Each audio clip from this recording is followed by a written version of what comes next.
Channel के like कीजिए, subscribe कीजिए, शेयर कीजिए। हर महादेव, गौरी मैया के चरण में प्रणाम करती हूँ, अपनी माता पिता के चरण में प्रणाम करती हूँ, भोलेनाथ के चरण में प्रणाम करती हूँ। मेरा प्रणाम स्वीकार हो प्रभु, मेरा प्रणाम स्वीकार हो। गणपति के चरण में प्रणाम करती हूँ, मेरा प्रणाम स्वीकार हो प्रभु, मेरा प्रणाम स्वीकार हो। एगो बंदरा बंदरी थी।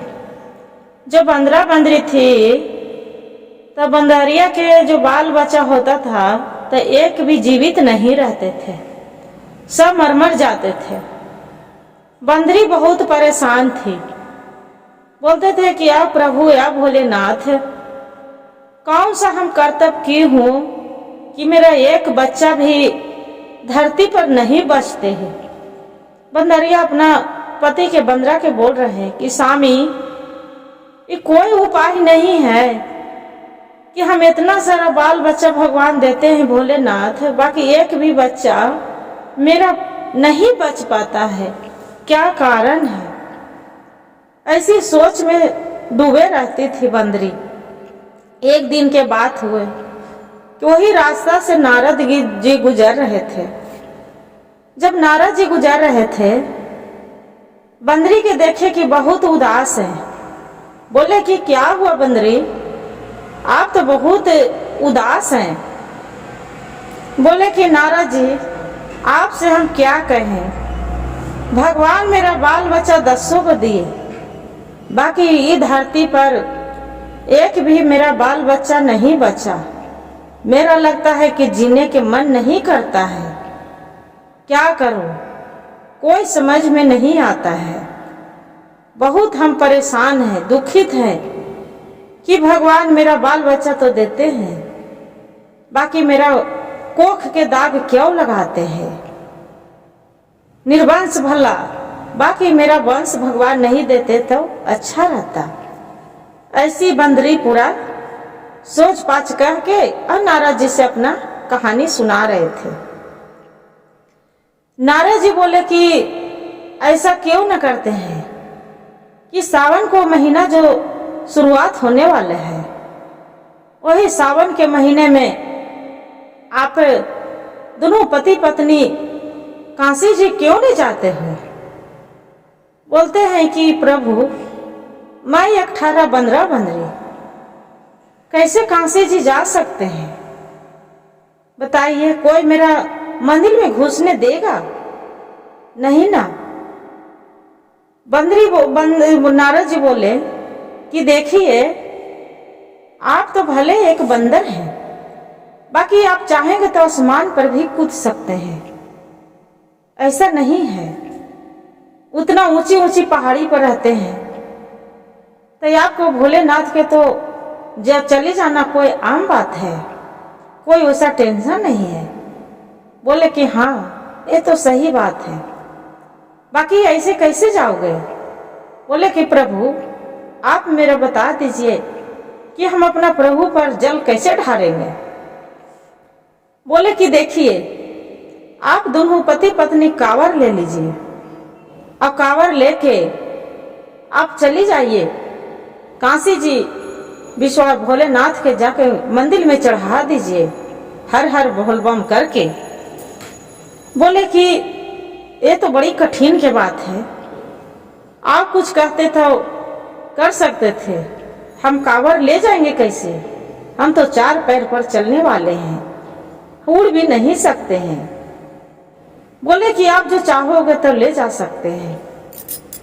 बोले कि ये कठिन की बात है, तो कि हाँ, कठिन तो है। क्या किया कि बंदरा बंदरी वहां चली गए। जो बंदर बंदरी चली गए, काशी जी में देखते हैं कि वहां जल है। अब सोचती है बंदरिया की जल ढारे तो कैसे ढारे, कांवर चढ़ाए तो कैसे चढ़ाए। गुरु वहां बंदरा बंदरी दोनों सोच रहे हैं, बाकी भगवान के भोलेनाथ के ध्यान लगाए हैं कि प्रभु, हम तो एक बंदरा बंदरी हैं, मैं तो मुंह से आवाज भी नहीं उतना निकाल सकते हैं, बाकी हाँ, मन ही मने आपको हम जो कर रहे हैं कि जो मेरा बच्चे दे रहे हैं भगवान भोलेनाथ, मेरा क्यों दुनिया से धरती पर से उठा लेते हैं, क्यों जीवित नहीं रहते हैं? प्रभु मेरा क्या कसूर है? क्या वहां पहुंच के और आराधना करते रहती है दोनों बंदर करके क्या करते हैं गुरु बहन कि कोई गुरु बहन कांवर लेके जाते रहते हैं काशी जी चढ़ाने हैं। बंदर क्या करते हैं कि झट से उसका हाथ में से छीन के अब भोलेनाथ पर जाके कांवर चढ़ा देते हैं और चढ़ा के बोलते हैं कि भोलेनाथ हम तो कांवर उठा के वहां से दूर से हम नहीं ला सकते थे, बाकी जो मैं कांवर चढ़ा रही हूं मेरा मंजूर करिएगा, मंजूरी करिएगा भोलेनाथ। मैं कैसे लाती? कोई गलती नहीं किए है, मेरे से कौन कोई मेरा बात सुनता। वहां पड़ी गुरु बहन जो नारियल फोड़ते हैं, वहां नारियल के खलको था, कुछ खलकोया रहता है, उसी खलको वाला लेके अब भगवान के दोनों बंदरा बंदरी जाके जल ढारते हैं। बोलते हैं कि प्रभु मेरे तो लोटा नहीं मिलता, बाकी लोटे के बदले मैं नारियल के खलको से ढार रही हूँ, उसका मंजूरी करिएगा भोलेनाथ। बाकी मन में उसका नहीं भाते हैं। क्या करते हैं बंदरा बंदरी कि सोचते हैं कि इन नारियल के खलकों से तो हम ढारेंगे, भगवान मानेंगे कि सुनेंगे कि नहीं सुनेंगे, क्या करूं? वैसे मन में विचार करते रहते हैं, उदास रहते हैं।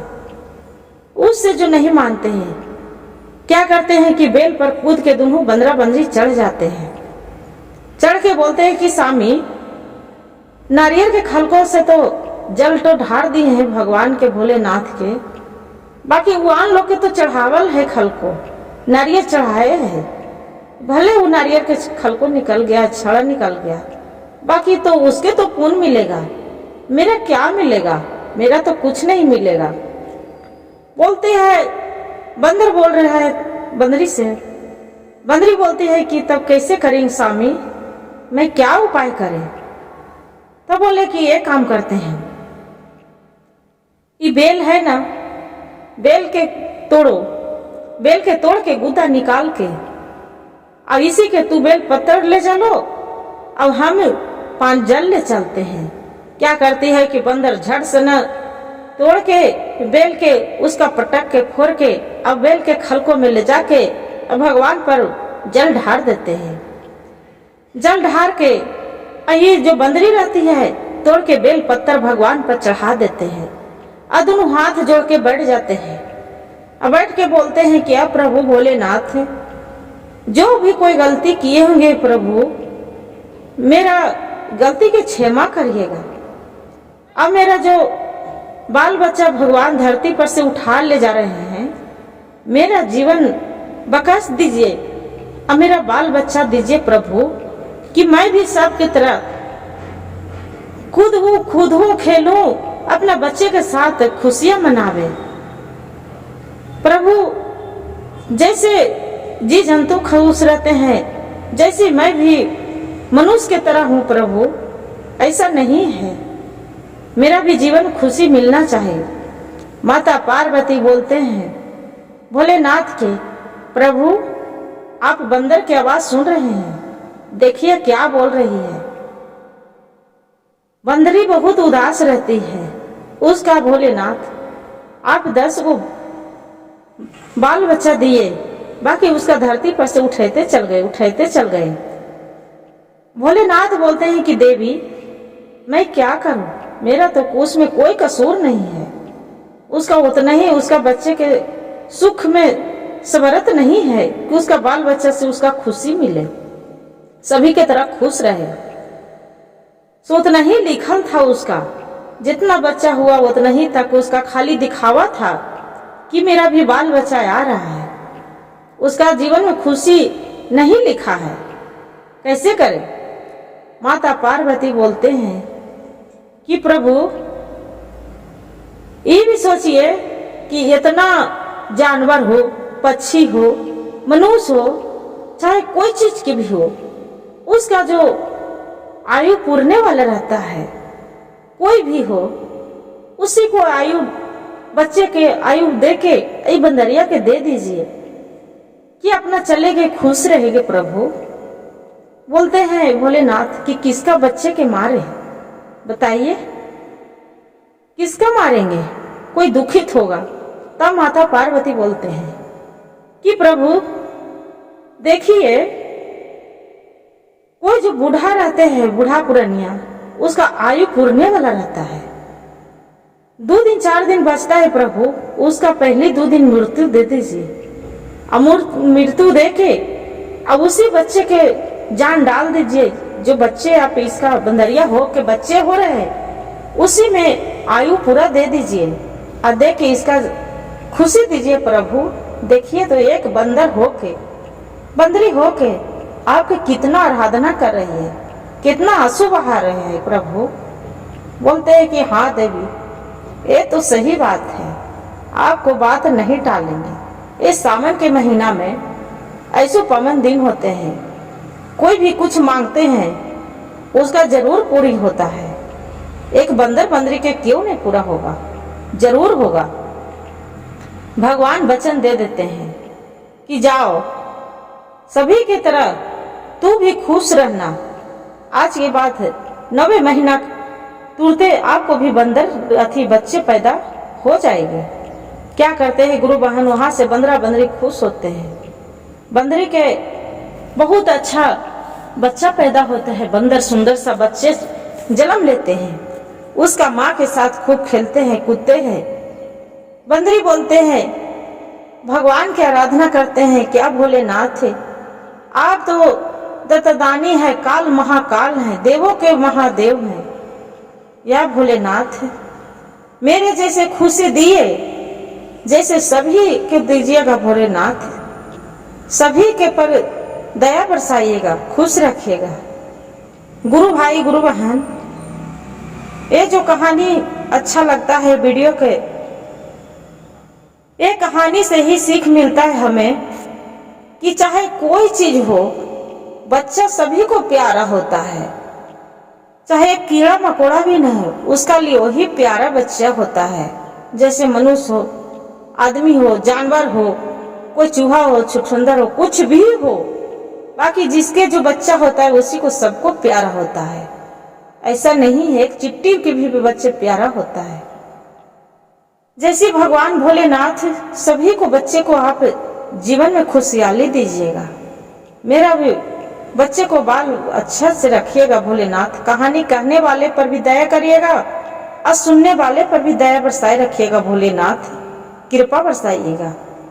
गुरु भाई गुरु बहन, जो कहानी अच्छा लगता है तो वीडियो को लाइक और सब्सक्राइब और शेयर जरूर करिएगा। हर हर महादेव कमेंट में जरूर लिखिएगा।